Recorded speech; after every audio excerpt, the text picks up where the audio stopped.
Are you watching this program from jail somewhere? I know some of you are, because I get mail from prisoners.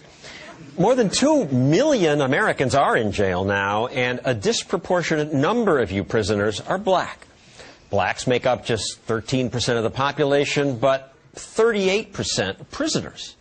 Is that because the state is biased against blacks? That its rules encourage police officers to target blacks? Yes, says this former cop, Neil Franklin.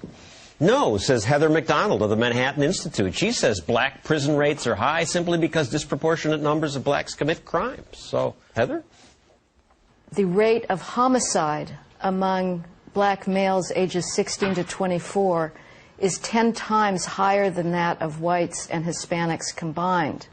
The police are driven to certain neighborhoods not by race, but by crime data. Policing today is overwhelmingly data-driven, and it is victims' reports of crime that sends police to certain neighborhoods. The black crime rate is what it is.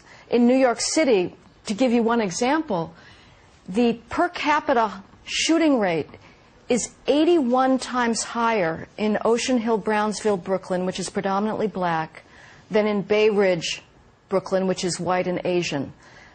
Cops are going to be in Brownsville at much higher numbers because that's where people need police protection. Neil, makes sense to me. That's where the crime is. Well, a lot of that crime is on the foundation of our illegal drug trade. And that's where we get to the topic of the show, the state against blacks. You say if we got rid of the drug war, this would change. Absolutely. If you legalize drugs, put it in a regulated and controlled market, you take the profit out of it, then you take the violence out of it. And Heather, what about that? Legalize drugs, all this racial disparity would diminish. If we want to legalize drugs, that's a debate we should have on the merits, not because there's disparate impact on blacks. Every criminal law has disparate impact on blacks and on males. Nobody says we should get rid of homicide laws because the vast majority of murderers are males. And if you go to Harlem police precincts, what you're going to hear from those good citizens is we want the dealers off the corners, we want more cops, we want more arrests, and we want more stops. But more arrests, Heather, what about the 50,000 plus that were arrested for marijuana possession last year in New York City? And 86% of those arrests were people of color, black and Latino. Explain that.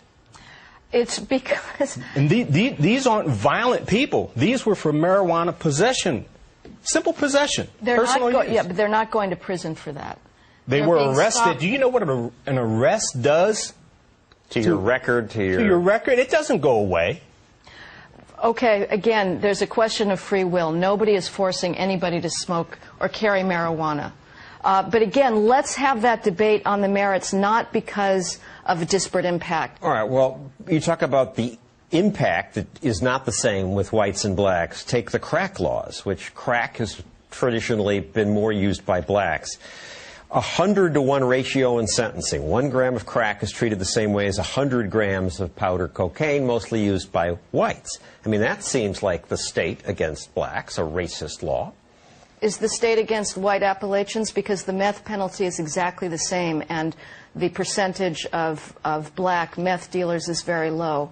The crack laws were driven by the sense of utter nightmare hell that was happening in inner cities. Charles Rangel, Major Owen of Brooklyn were leading the charge to try and increase the penalties against crack. This was not a racist conspiracy. If the Congress had not responded to the calls from the inner city to try and get a handle on this scourge, they would have been accused of racism. The bidding went out of control. There's no question. The 100-to-1, and we've changed that, was beyond what it needed to be. But it's not race. Again, the meth penalties are exactly the same, and that is predominantly a white and a Hispanic trade. Our drug laws have been racist from the beginning, going back 40 years when Nixon implemented our so-called war on drugs, which was really a war on people.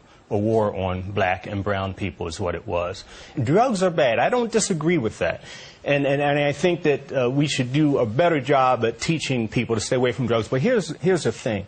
Our policies sharply compounded the issue.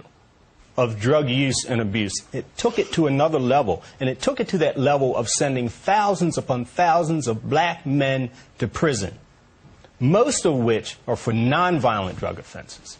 And it is true that Well, that's beer not hurts true. people too, and wine and cigarettes, but nobody's shooting up the neighborhood to get Marlboros. It's the law that raises the level of the crime that these politicians complain about. No, I agree. I mean, that's true, and you can make that argument against prohibition. But this is a very difficult issue, and if we legalize drugs, we're going to have more mothers who are unable to care for their children. If society wants this experiment, let's do it. But believe me, the police are not racist, prosecutors are not racist. There's been a whole industry of criminologists in law schools and in sociology departments that have been trying to find any evidence of racism in the criminal justice system for decades. Are you familiar and with the New Jersey State Police in the can't. 1980s and 1990s? They were stopping cars on the turnpike. On the New Jersey Turnpike. They would sit along the side of the road at night with their headlights shining across the road. And they would look for people driving cars who were black or brown, and then by sheer numbers, they would stop. If you stop enough cars, you're going to find drugs. But they weren't stopping white people. John, because there's drugs are illegal, and because the cops then have a way to get more arrests if they stop a lot of blacks? Unjustly, yes. John, it took a long time for somebody to do a speeding study on the New Jersey Turnpike.